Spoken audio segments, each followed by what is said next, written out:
Oh,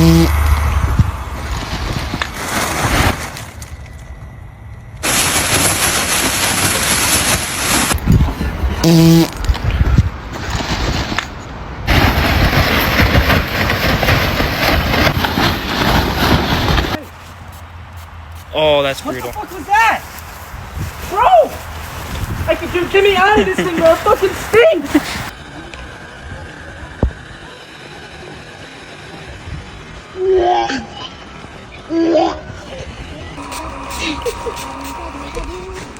Hey, why are you laughing? That's just